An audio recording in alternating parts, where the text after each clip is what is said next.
皆さんこんにちは。今日は5月5日、丸木美術館の55年目の開館記念日です。いつもの年ですと多くの方で賑わう丸木美術館ですが、今年もまたですね、新型コロナウイルスの影響で、ライブではなくオンラインの配信をすることになりました。今回のゲストはジャズサックス奏者の坂田明さんです。坂田さんはこれまで2度ほど丸木美術館で演奏をしてくださっていて、今回が3回目になります。1945年広島の呉で生まれた坂田さんは、原爆についても強い思いを持っていらっしゃいます。今日は演奏とともに、原爆だけではなくて、原発、それから現代の戦争についてさまざまな思いを込めて、語ってくださいます。それでは坂田明さん、どうぞよろしくお願いいたします。坂田明と申します。私はミュージシャンでサックスとクラリネットを吹いて、あとちょっと歌を歌ったりうなったりいろいろしておりますけど、子供の時は広島県の呉市というところの、呉市、今は住所は呉市広長浜という浜ですね。昔は本当に浜だったところに生まれ育って、ガキの頃はもう、家の前がすぐ畑で、畑の向こうは海だったんで、畑を歩いてたらその海にドボンと落ちちゃって溺れかけたとかいろいろしてまして、ちっちゃい時におじとかおばがまだ子供で、疎開してて、僕は赤ちゃんの時に疎開してった先におふくろが慰問に行ったら僕を抱いて海鮮になりまして、海鮮っていうのはこの皮膚の弱いところにこう、海鮮菌みたいなのがついちゃって体中が海鮮になって、それで結局それは大分県の別府の温泉に行ってですね、おふくろがそこで登場して治ったんだけど、いろいろ障害残ってこっちの耳が切れちゃったりとか、目のところにこう切符が残っちゃって、肩にこうあざが残ったりとかしてますけど、生き残った後に海に落ちたりしてて、なんかね、どっかね、おかしいんですよね、僕ね、生まれた時から。おっちょこちょいで。そういうことで、僕のところは本当、半農半漁の、本当に景色のいい、綺麗なとこで、瀬戸内海を見渡せて、目の前に倉橋島という島があって、それからうちの左側、つまり西側の方は鎌狩島という島があってね。だから家の前にはその漁船がたくさんいて、タコを取る漁師さんとかボラを取る漁師さんとかいろいろいまして、で同級生のお父さんも漁師をやってて、それで学校から帰ったら今からナマコを取りに行くから一緒に行こうって言ってナマコ取るにこうやって櫓を漕ぐねことをやって、だから櫓は漕げるようになった。ですから子供の時はもう山へ行ってよその畑に入ってみかん盗んだりして送られて逃げたり、それから柿取りに行ったりとかして逃げて、でその追っかけてきたおじさんが実は、僕が海に落ちた時に、助けてくれたのは親父の弟のおじさんなんですけど、それ山から降りてきてすぐ飛び込んで助けてくれた。それからもう一人向こうの方からおじさんが来て、そのおじさんが僕が水を飲んでるので吐かしてくれて。っていうふうな、そのおじさんの畑に行って盗みが働いてて。でも朝学校の朝礼の時、昨日あそこの畑行ったやつは出てこいって言われて、おじさんいるしもう分かってるから出ましては京都にゴポンってやられて、いたずらばっかりしてましたけど、よく家の手伝いはして、小学校5年の時からご飯を炊いてました。それからもちろん井戸水なんで、井戸に水を汲みに行って、鶴瓶で水を汲んで、バケツに入れて、それをこの担ぎ棒で、担いでですね、家まで持ってきて、台所の紙に水を入れて、あと風呂に入れて、風呂を炊くときには、風呂にもちろん水を入れて、で、薪はですね、山に行って木を取ってきて、それを切って割ってですね、で、炊くわけですよ。で、畑の仕事もあって、家は運送をやってて、じいさんばあさんと商売やってそこも手伝いに行ったりして、だけど、おふくろが教育ママで、毎朝教科書は朝5回読んでいかないと学校行かせてもらえなくて、昼休みに帰ってきたら昼休みを読めって言われて、っていうふうなことで教育ママでしたね、おふくろは。だからその反動で悪いことばっかりしたんですよね、本当に。ろくなやつはなかったんですけど、結局、兄弟が妹が2人で僕は長男で、実際は次男なんですけど、兄貴ははしかの手遅れで死んじゃったもんで、僕は長男で、一人しかいないもんで、男手が一人ですから、全部僕はそういうことをやってました。だから、便所の汲み取りも、おふくろと二人でちっちゃい時からやってて、大きくなったら一人で全部やって担いで畑を持ってってみたいなことをしてましたんで、本当僕はね、できることは本当いっぱいできます。ツルハシで山削って、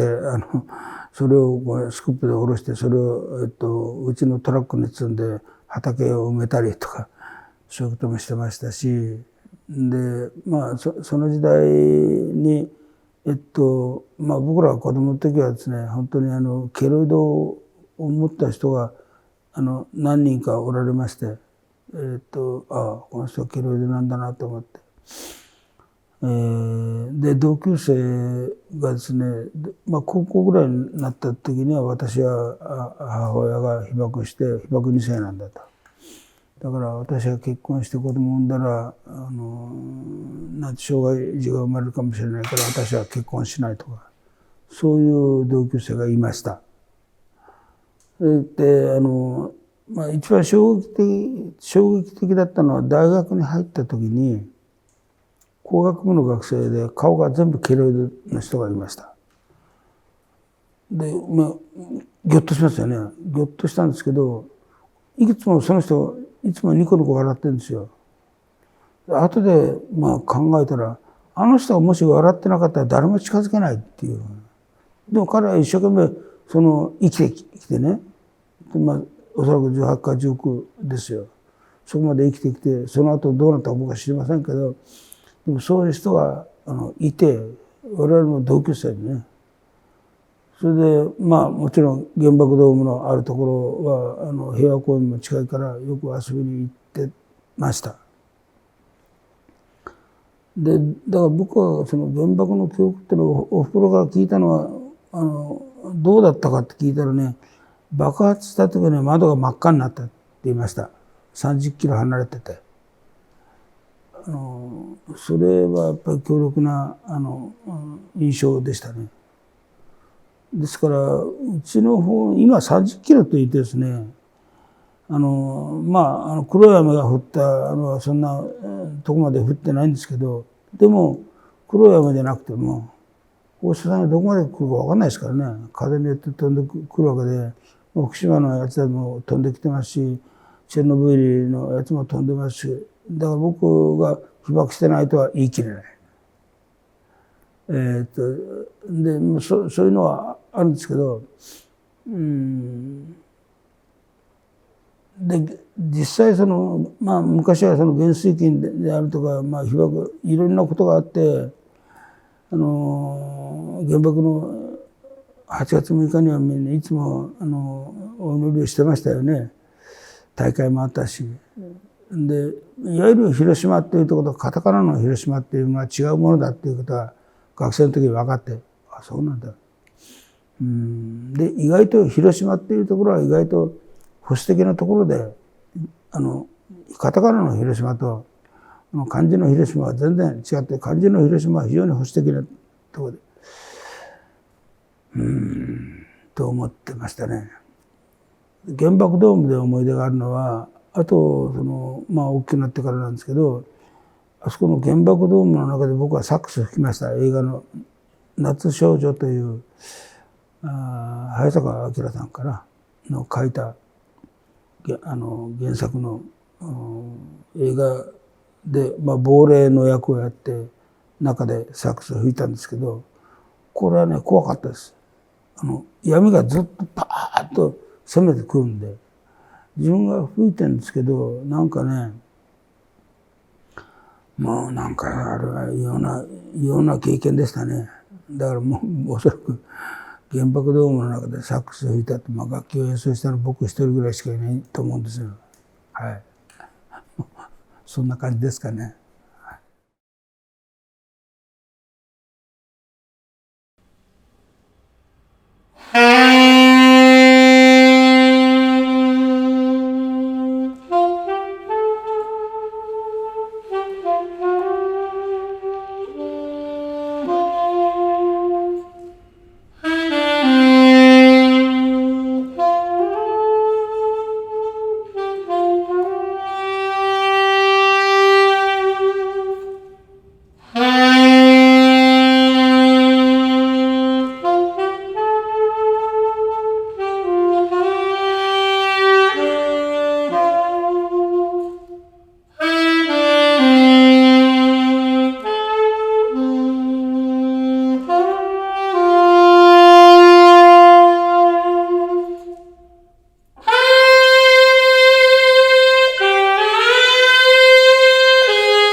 チェルノブイリの原発事故の後、20年近く経ってから、あれ、19年からあれは86年ですかね。で、僕が行ったのは2005年に行ったんだと思うんですけど、ベラルーシのゴメリっていうところに行きました。それは日本チェルノブイリ連帯基金っていう団体があるんですけど、その団体の理事長をやってるのが鎌田實という、その時はまだ諏訪中央病院の院長をやってましたかね。今は名誉院長なんです。で、彼が「佐賀さん、ベラルーシにミジンコ見に行こう」って言うから、そのミジンコを見に行こうっていうのはもともとは本橋誠一さんが作ったアレクセイの泉という映画の中に泉があって、その泉の水は100年前の伏流水が出てるので、その水は汚染されてない。で、それが出てきたんで、あそこに絶対ミジンコがいるはずだと思って、ミジンコだって言ってたもんで、ミジンコ見に行こうって。で、僕はその2年前に、脳溢血になって、幸いにして、一応回復したようなことで、仕事はもうしてたんで、怖かったんだけど、医者がついてるからいいかっていう、ちょっと乱暴なとこがあるんで、行きました。で、行ったら、ゴメリっていう町からチェチェルスクっていうまた別の町まで行って、そこから、もうほとんど原野みたいなところへ行ったんですけど、その中に村がたくさんあるんです。で、その中に、ブジッシェ村っていうところが、例えばアレクセイの住んでるところで、ブジッシェ村に行きました。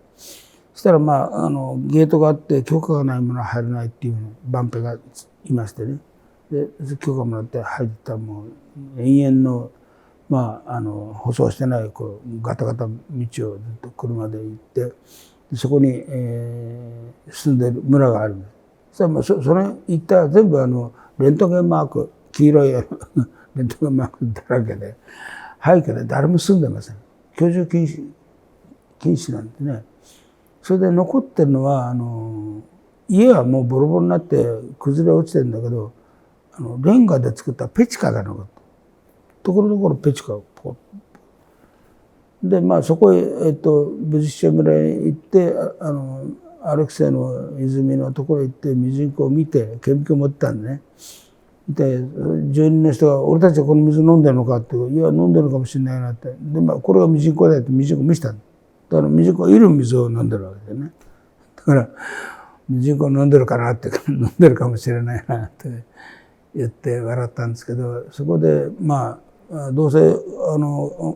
君たちは飯食いに来たんだろうって、チャイコバーバーっていうばあさんに連れて行かれて、家で、まず、豚肉の塩漬けとじゃがいもとフライパンで、炒めて、その上に卵を割って閉じたようなものがご飯で出てきて、そこでサマゴンっていう、密造酒ですね。密造のウォッカを昼間から飲めって言われて、いや、仕事だからって言ったら、包丁で仕事してるのに飲めなんか言われて怖いから飲んで。で、結局汚染されたものを食ってきましたけど、あそこはもうダメですね。60キロ離れたところがあんなにダメになってるわけなんで、日本で福島であんなことを言ってますけど、僕は信用してません。あれは無理です。みたいなことで、ベラルーシのゴメリの、州立病院で初めてひまわりを吹いたんですけど、それは甲状腺がんの子供たち、それから白血病の子供たちがいて、その両親がいて、ドクターがいて、ナースがいて、で300人ぐらい入ってて、そこで初めてひまわりを吹きました。というふうなことですね。本当にあそこはもう進めないと思いますね。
僕はね、死んだ男の残したものを演奏し始めたのは、小室仁さんが、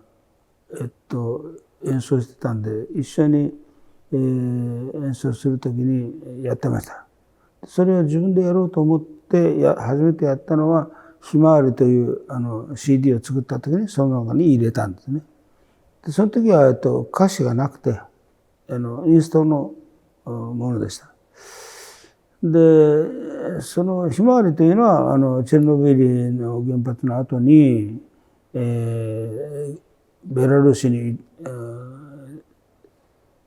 行った時に、JCF のね、日本チェルノブイリ連帯基金の、と一緒に行ったもんですから、まあ、そこで、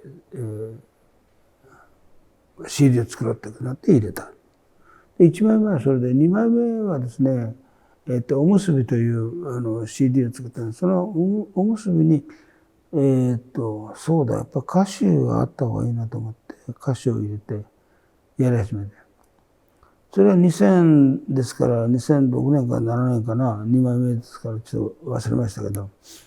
その後に、2011年の、福島が起こっちゃって、それで、まあ福島が起こる前から僕はやってたんですけど、福島で起こっちゃったらもう、これは何だってことになって、これやるしかないなって。だから、死んだ男の残したものとひまわりをこうセットみたいにしてずっとやってきました。でやっぱり戦争はね、何なのかって言って、戦争に正義を求めたらダメですよ。正義というのは人間の数だけありますから。でそこで力の強い方の言ってる正義が勝つというふうなことで、勝つって言ったって、そこの戦争をするためにお金がいるんで、必ずどっかお金が出てるわけです。戦争したらお金を儲かる人がいるわけですよ。あれだけ人が死んでね。で日本は戦争したのは悪いという戦後我々はある意味そういう教育とか洗脳ということをされてきたんで、日本の軍部が悪かったみたいなことなんで、じゃあアメリカどうなんだって言って、アメリカはさ、日本はもうなんか絨毯爆撃みたいにして、まあ焼きながらみたいにしたわけで。したんだけど、戦後我々は子供の時はアメリカさんですからね。牛乳チョコレートとってジープの後ろ走ってて、ジープの匂いがいい匂いするもんだからいいなみたいなと思ってて、わけのわかんないことでしたけど、やっぱりその戦争を正当化するっていうのはやっぱりどっかでその人を支配しようという力が働いているわけですよね。でそれはまあ置いといて、でそれをやめると言ったってどっかで誰かがさ、お前んとこ隣のやつはお前んとこなんか命を狙ってるぞってコソコソって言われて、あ、そうかなって言って、俺ちょっと危ないってなんか用意しなきゃいけないって言って軍備ができて結局戦争になっちゃう。だからまあ今のウクライナの難民の人たちは僕はやっぱりそれは難民は助けなきゃいけないと思ってます。でもウクライナでみんなわわ言ってますけど、じゃあミャンマーはどうなんだと。アフガニスタンはどうなんだ。イラクやイランはどうなんだ。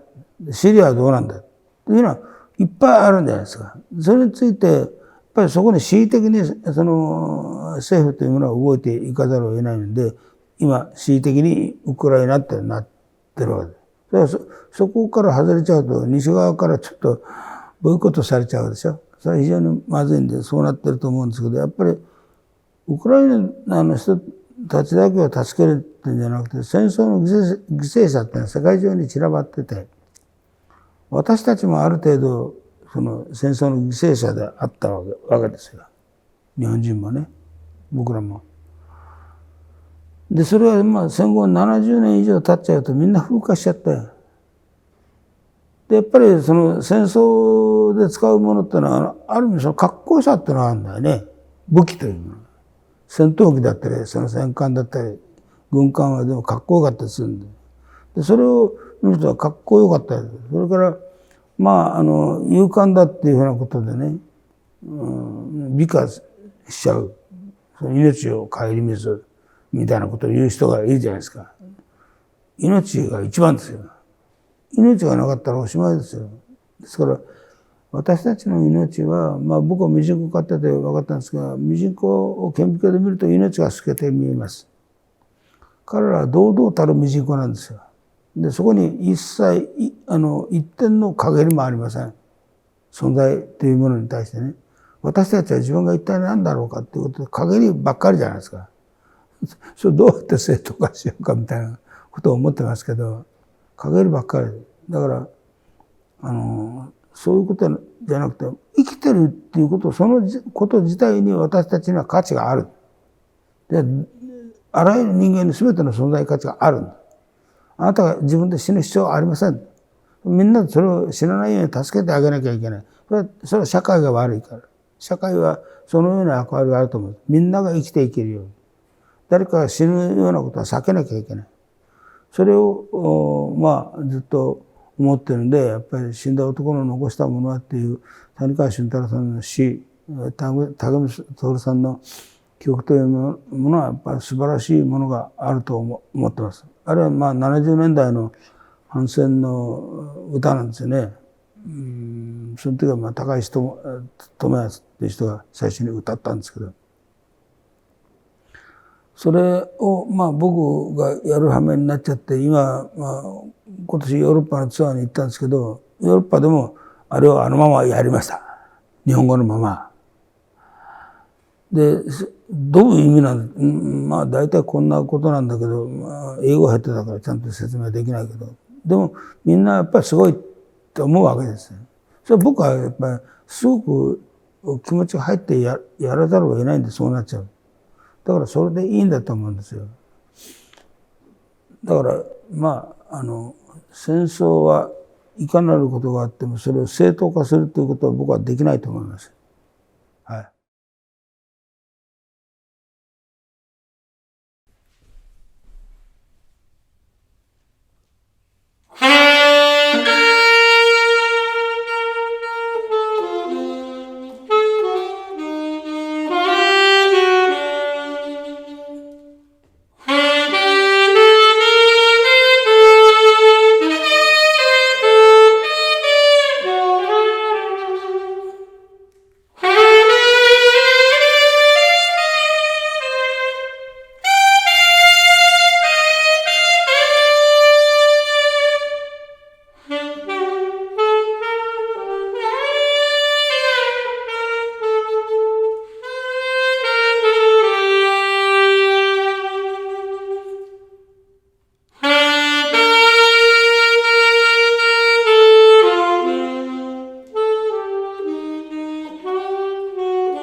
男の残したものは一人の妻と一人の子供、他には何も残さなかった。墓石一つ残さなかった。死んだ女の残したものはしおれた花と一人の子供、他には何も残さなかった。着物一枚残さなかった。死んだ子供の残したものはねじれた足と乾いた涙、他には何も残さなかった。思い出一つ残さなかった。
死んだ兵士の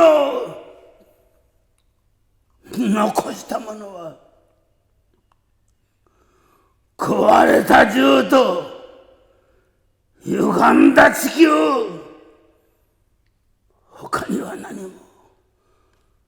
残せなかった。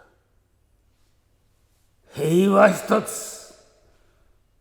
残せなかった。死んだ彼らの残したものは生きている私、生きているあなた、他には誰も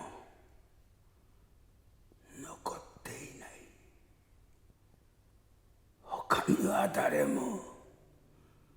残っていない。死んだ歴史の残したものは輝く京都、また来る明日、他には何も残っていない。他には何も残っていない。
とりあえず、丸木イルさんがこれを書かれたっていうことはものすごいことで、原爆に関するあらゆるものは戦後 GHQ によって全部止められて、あらゆる情報はアメリカに持って帰られて、で我々は日本国内でそのようなことを一切広めることは写真も撮ってはいけないみたいなことでね、だったわけじゃないですか。で、このような絵が残って、で僕も前からそれ分かったんですけど、ここで来て演奏できて本当に間に合ってよかったなと思いました。やっぱり人間としてなおかつ広島に生まれて育った人間として、ここの前で僕が演奏することはですね、自分の役割だというふうに思ってました。で、実際に演奏した時にそう思いましたよ。やっぱりここでできてよかったな。で、それで物事が解決するんじゃなくて、こういうことがあって、こういう前でも演奏できるという。で、この絵が残っていく必要がありますよ。これはやっぱり世界的な遺産ですよね。ですからこれをなんとか、この美術館が存続する。でも自分でできることは全部したいと思っています。ということです。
坂田明さんの本当に心を打たれる素晴らしい演奏でした。